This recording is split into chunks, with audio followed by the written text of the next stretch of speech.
लेकिन जिसकी आवाज अंतःकरण से निकल रही है वो सुख होती है। आलाप करते हैं क्यों? आलापचारी क्यों करते हैं? इसलिए कि शब्दकोश जो नाभि है वहां की श्वास शून्य चक्र से में टकराती हुई ध्वनि में मिश्रित होकर के जब राग और रागिनी के प्रकल्प में वाद्यों के आश्रय से और अत्यंत निमग्नता से निमंजित होकर के जब मुख से बाहर निकले तो श्रोता वाह जय जय धन्य धन्य न्याय, क्योंकि शब्द ब्रह्म है। प्रणव सर्ववेदेषु शब्दम खे पौरुषम ऋषु। तीनों चीज चाहिए। पूर्ण पौरुष, कमजोर आदमी न शरीर का सुख ले सकता, शरीर में न इंद्रियों का सुख, न वृत्तियों का सुख, न अर्थ का सुख, न काम का सुख, न धर्म का सुख, न मोक्ष का सुख, न प्रेम का सुख। बात बनाते हैं, हुंकारते फंकारते हैं, यूं है शास्त्रार्थ करने की भक्ति है, लेकिन शास्त्राशय को आस्वादन करने वाली अंतस्थ मुकुटी का विवेचन नहीं। वो जब करे तो एक ही अक्षर बहुत है, एक ही अक्षर में से इतना रसक्षण होगा कि सारे जीवन के जन्मांतरों का संचित कल्मश, किल्बिश, कलुष, क्लेश सब तय ब्रह्मांड समाप्त कर दिया। इसलिए आप कह रहे ये इतना संपन्न था, प्रपन्न था, लेकिन एक दिन जा रहा था तो कुछ दुष्टों को असत कर्म करते हुए एक अकुलीना के साथ में, वहां बड़ा सुंदर शब्द प्रयोग किया कि स्वैरिण्या सांगविच्छति। स्वैरिणी जिसकी कोई मर्यादा नहीं, सीमा नहीं, इंद्रिय सुख का की लोलुपता ही जिसका स्वभाव है। वैसे साधारण शब्दों में वेश्या, अनेकों का रंजन करना जिसका लक्ष्य है। महाराज उसको देखा, एक क्षण ही देखा, क्योंकि संस्कारी पुरुष था, अपने को धिक्कार अच्छी हाथ जोड़ बड़ा प्रायश्चित किया क्या, लेकिन जैसे जहर का प्रभाव अगर एक बूंद चला जाए, होठ से छिप जाए, उसी क्षण मृत्यु हो जाती है। जो जानते हैं, जो दवाइयों के बाबत कुछ जानते हैं, बिना ऐसे ही दुस्संग ऐसा जहर है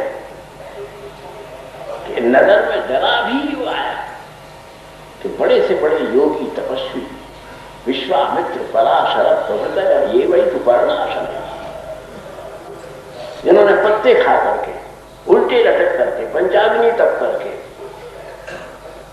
रात दिन के यम नियम प्राणायाम संयम स्वाध्याय निधिध्यासन योग याग व्रतानुष्ठान तीर्थाटन प्रवृत्ति सर्व संपूर्ण अपूर्वक संभावी सत्कृत्य समवाया जिन्होंने प्राप्त किए, वो लोग भी उनके गिरने में एक क्षण नहीं लगा। विश्वामित्र को, अजामिल विश्वामित्र जिन्होंने दूसरा स्वर्ग बना दिया। संग का कितना बड़ा प्रभाव है सारी कथा का।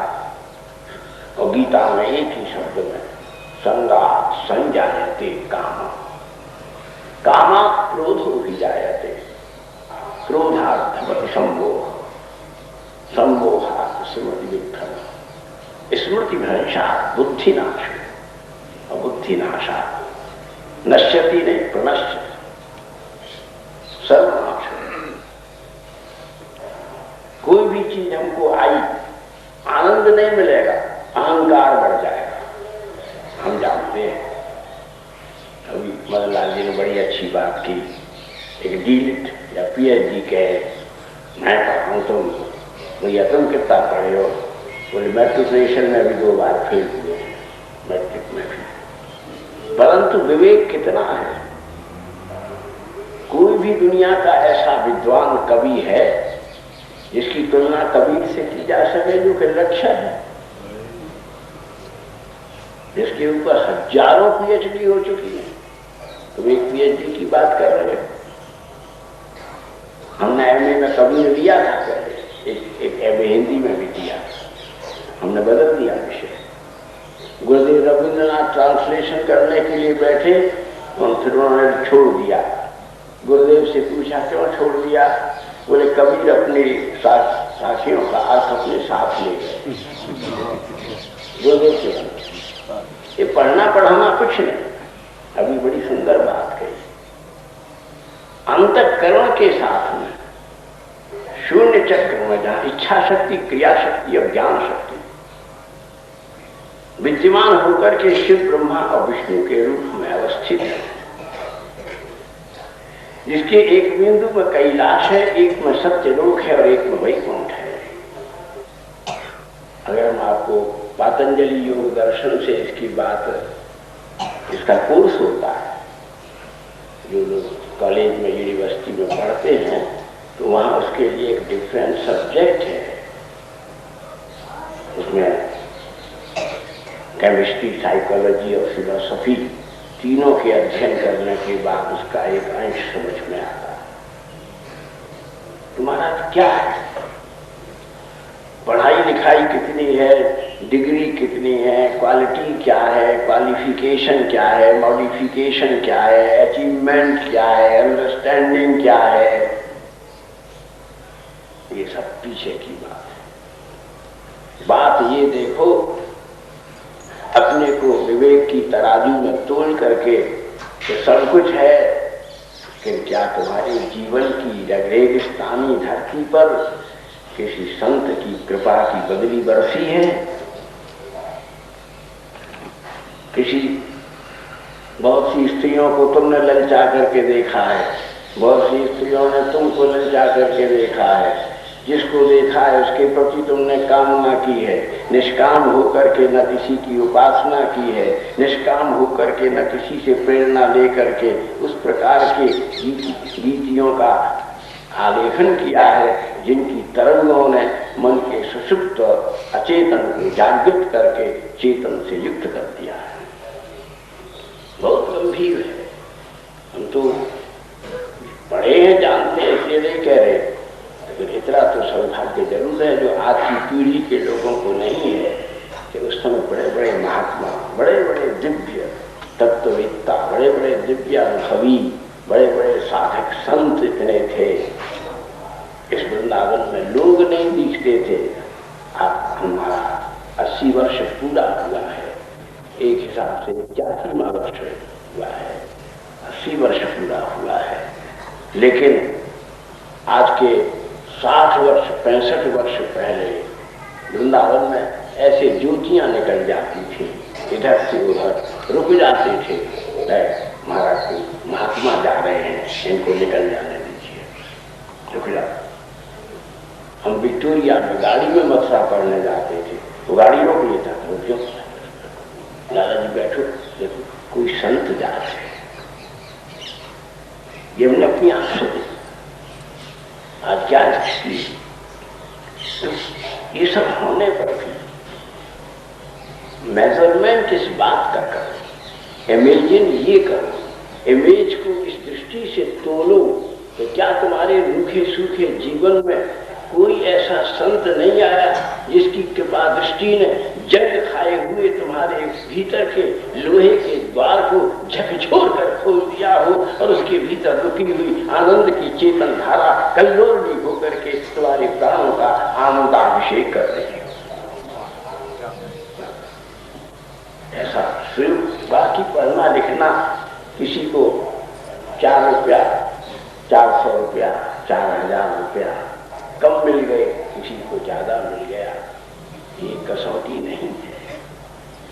कसौटी ये है कि किस क्रिया से मंगल का किस अनुपात से अनुभव हुआ। देखो कितना भयंकर संसार है, कितना तप करने वाला, कितना साधन करने वाला, कितना सिद्ध, कितना सुंदर, कितना कुलीन, कितना परंपरा संस्कार संपन्न, कितना विद्वान और कितने गायत्री जैसे वेद माता का अनुष्ठान करने वाला अजामिल, जिसका कितना बड़ा महत्व आज शास्त्र वर्णन कर रहे हैं, किस सौभाग्य का वर्णन कर रहे हैं। एक क्षण के सत्संग, एक क्षण के सत्संग में और एक क्षण के दुस्संग में शरीर ने आज एक स्त्री के दृष्टिपात से उसके विवेक को गला दिया, उसके स्थिर मन को, संयमित मन को चंचलायित कर दिया, आंदोलित कर दिया। एक बार, एक क्षण भर के लिए उसका मन, उसकी बुद्धि, उसका चित्त, उसका अहंकार का चार भेद, राजस तामस सात्विक और विशुद्ध सात्विक, सब समाप्त हो। इसलिए सबसे दुष्ट से मत डरो, सांप से मत डरो, शेर के मुंह में हाथ देने से मत डरो, सांप के जहरीले दांत को हाथ से पकड़ लो अगर पुरुषत्व है तो।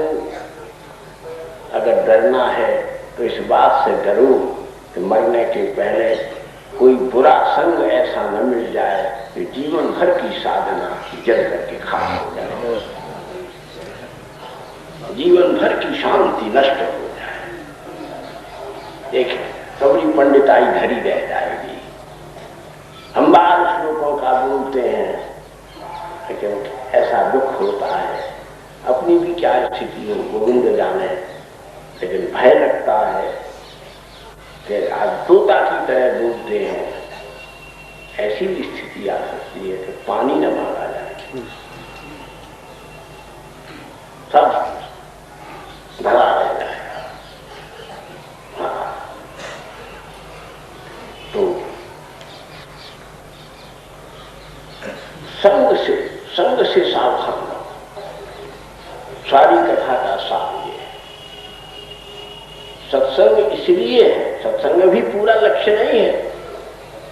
सत्संग सेवधीर नाम, भागवत में कह रहे हैं सेवधी, मंगल की पराकाष्ठा है लेकिन अंतिम पराकाष्ठा नहीं है, याद रखना।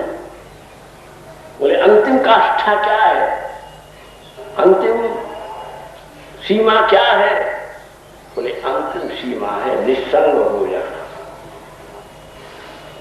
देखो, सभा में बोलना अलग बात है, और अंधेरे अकेले तहखाने में बैठ करके और बोलना। अब ऐसा ये सोच करके कि मैं अपने भीतर हृदय के मंदिर में बैठे हुए अपने परमात्मा से, अपने प्रियतम परमात्मा से बातचीत कर रहा हूं। प्यार की बात अकेले में और अंधेरे में होती है, सभा में नहीं होती। सभा में आचार विचार शिष्टाचार व्यवहार आदि सापेक्ष है, लेकिन विहार तो अकेले में ही होता है। और वही इस पर तत्व को जानता है जिसने संत के शब्दों के साथ में विहार किया। हमारा समय थोड़ा है, बहुत जल्दी में कहते हैं कि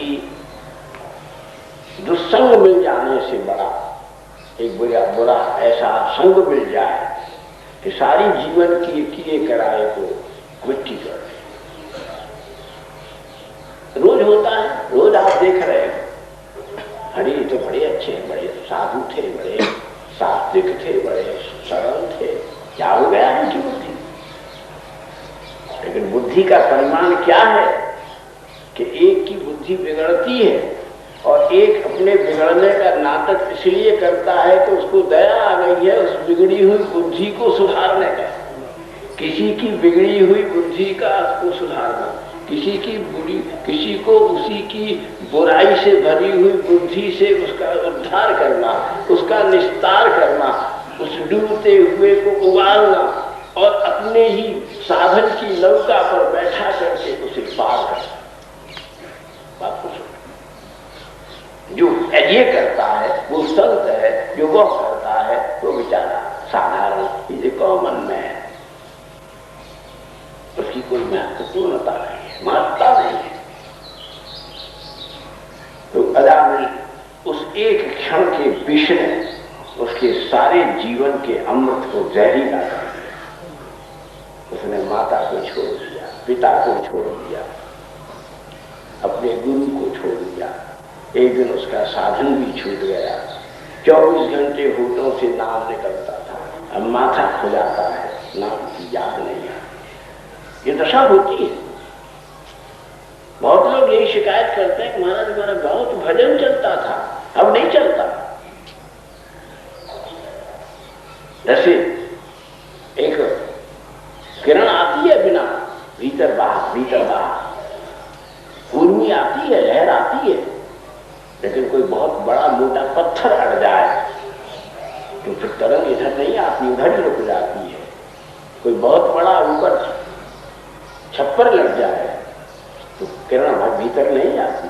ऐसे ही बुरे सोबत से उत्पन्न हुआ विचार जब पत्थर की तरह या छप्पर की तरह हमारे ऊपर आ जाएगा तो संतों के, ऐसे ही बुरे सोबत से उत्पन्न हुआ विचार जब पत्थर की तरह या छप्पर की तरह हमारे ऊपर आ जाएगा तो संतों के चंद्रमा और सूर्य के से प्रकाश की किरणें भी हमारे भीतर पहुंच करके अंधकार दुरुस्त करने में समर्थ नहीं होंगी, सक्षम नहीं विचार।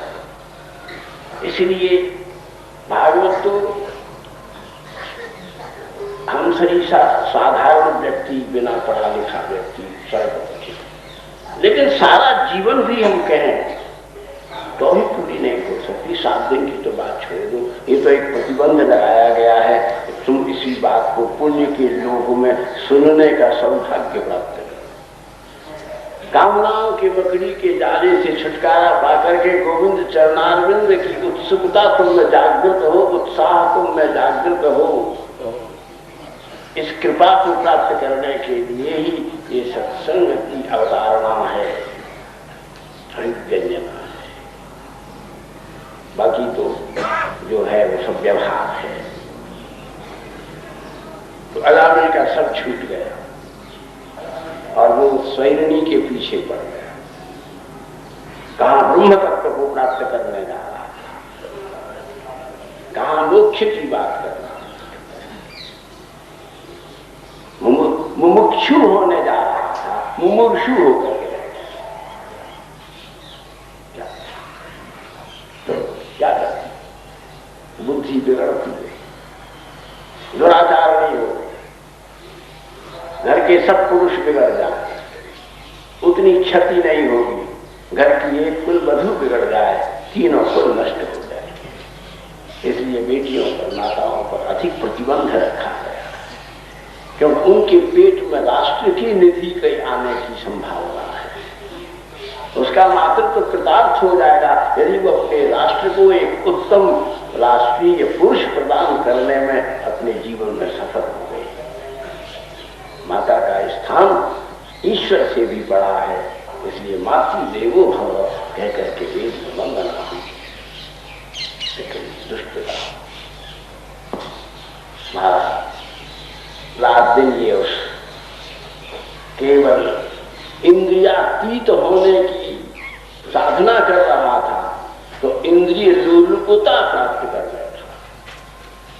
एक क्षण के परिणाम, एक निमिष पलक मारते ही प्रणय हो गए, सब सद निवृत्त हो गया, सब असत जागृत हो गया।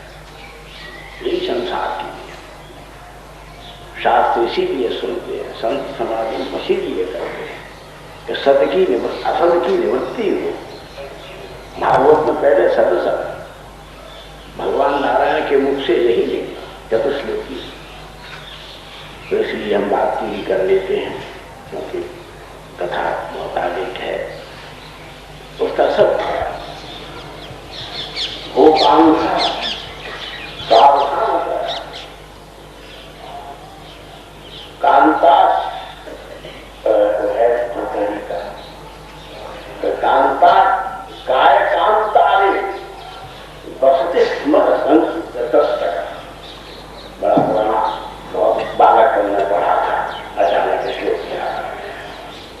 पथिक सावधानी से सुन, इसे मुताबिक हजारों गुण है, ये ईश्वर भी के भी, लेकिन एक बड़ा है, इसकी काया रूपी कांतार माने जंगल में स्मरण रूपी तस्कर रहता है, जो तुम्हारे संपूर्ण धैर्य का एक क्षण हरण कर देगा, धैर्य का और विवेक का हरण कर देगा। इसलिए कांता कांतारे बसति स्मरतस्य लगा। इसलिए मोहनी जी ने कामनी का ही नाटक किया। आगे आगे कथा सुनेंगे। पीने चली थी अमृत, लेकिन अमृत की तरफ को फेंक करके कामनी काय कांतार में सारे असर फंस गए। तो इसलिए गरीबत थी, तो वो छद्मवेश था, भगवान का ही छद्मवेश था। तो इसलिए ये भटक बिचारा। और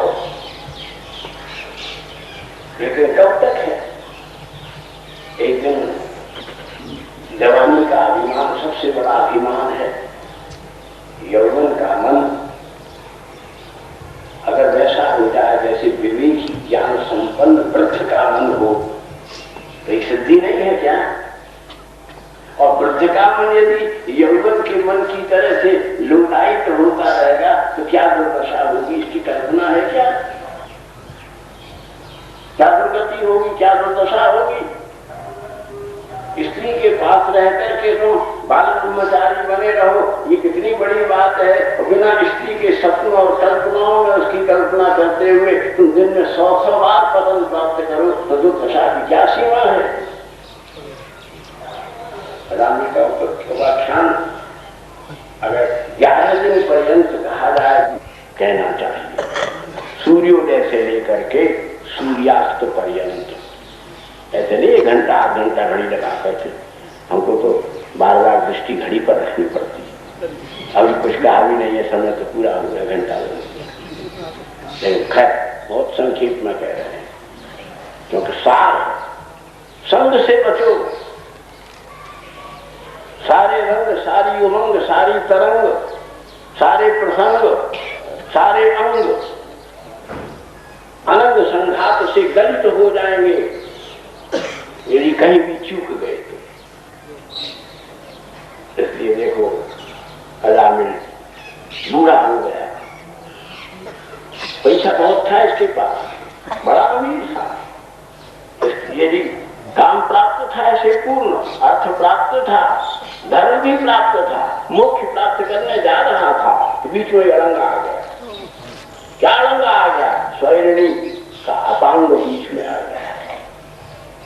ऊपर से नीचे तक श्रृंगार हो, सोने की थाली में चंद्र जोश्य ये भक्ष्य भोज्य अम्ल सिक्त कटु कषाय मधुरा पदार्थ हो, लेकिन पैर में एक अल्पीन तो चढ़ा दो, न लड्डू अच्छा लगेगा, न समोसा, न बालूशाही, न गुजिया, केवल उस अल्पीन की चुभन पर जैसे सारा ध्यान बधा रहेगा, ऐसे ही जीवन में जब वासना की कांटा चुभ जाता है तो संपूर्ण पुण्यों के अनंत अनंत आवरण पर आभरण सज्जित होने पर भी जीव की सारी दृष्टि में उस कंटक की चुभन को रख करके उसे चैन नहीं रहने देगी। इतना प्रकट होता है। इसलिए संग से बचने से ही वासना से बच सको। ये माला झोली क्यों रखते हो? ये सत्संग का कहते हैं। उसके बच्चे हुए अजामिल के, अब वो शरीर बूढ़ा हो गया, निस्तेज हो गया, निष्प्रभ हो गया, तो क्या करें? उस अनाचारणी को प्रसन्न करने के लिए घर का काम करना, बच्चों को खिलाना, उसकी खुशामद करना, भगवान को मना रहा था प्रसन्न करो, तो अकुलीना के चरण चापन करने में अपना समय यापन कर। एक दिन अचानक एक दुर्घटना हुई, उसका पैर खिसल गया, बच्चा गोदी में था, उससे पहले एक सुयोग बन गया। क्योंकि एक बात भी याद रखो, असत रह नहीं सकता। एक सही बात स्मरण रखिए, असत रह नहीं सकता और सत जा नहीं सकता। एक बार भी जो सत्कर्म आपने किया है वो नष्ट नहीं होगा, चाहे अनंत असत कर्मों की भीड़ में वो पीछे पड़ गया हो, अपना फल देने में पीछे पड़ गया हो, ये तो होगा।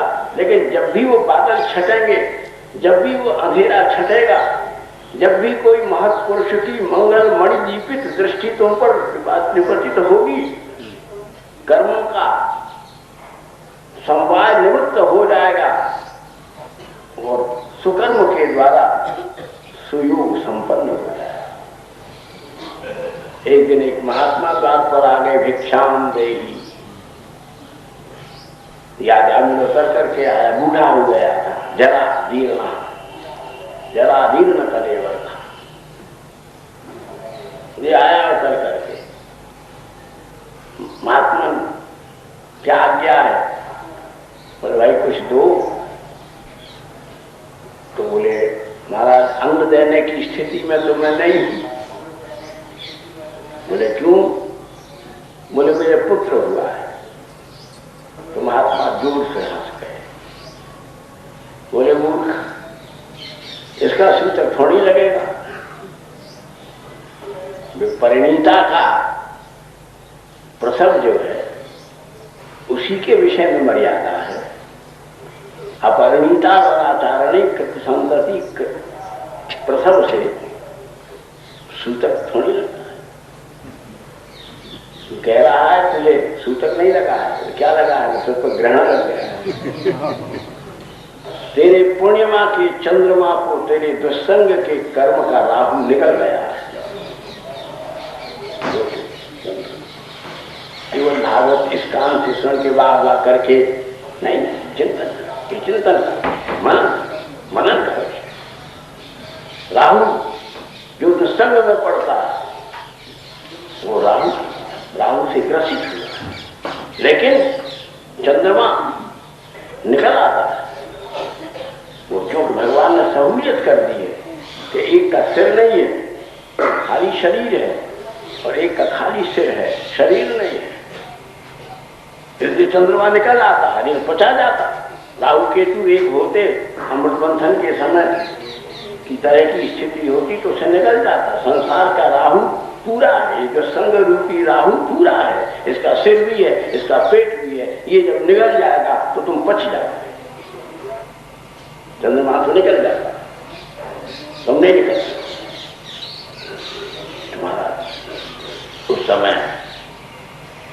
और महात्मा ने कहा कि तुम्हें ग्रहण लग रहा है, तुम दो मत। इस समय तुमसे कुछ लेने की स्थिति नहीं है, तुम मुझसे कुछ ले लो। बोले तुमसे क्या ले लो? बोले महात्मा से लेने की दो ही चीज है, या तो एक तो सबसे बढ़िया कीमती चीज जो केवल कोई महात्मा ही दे सकता है, आशीर्वाद, या कोई उत्तम साधन, विपत्ति आपत्ति समुद्र पार करने के लिए कोई नौका के समान सुंदर सरल साधन दे देता है, और उस साधन को तुम पूर्ण कर सको, इसका आशीर्वाद।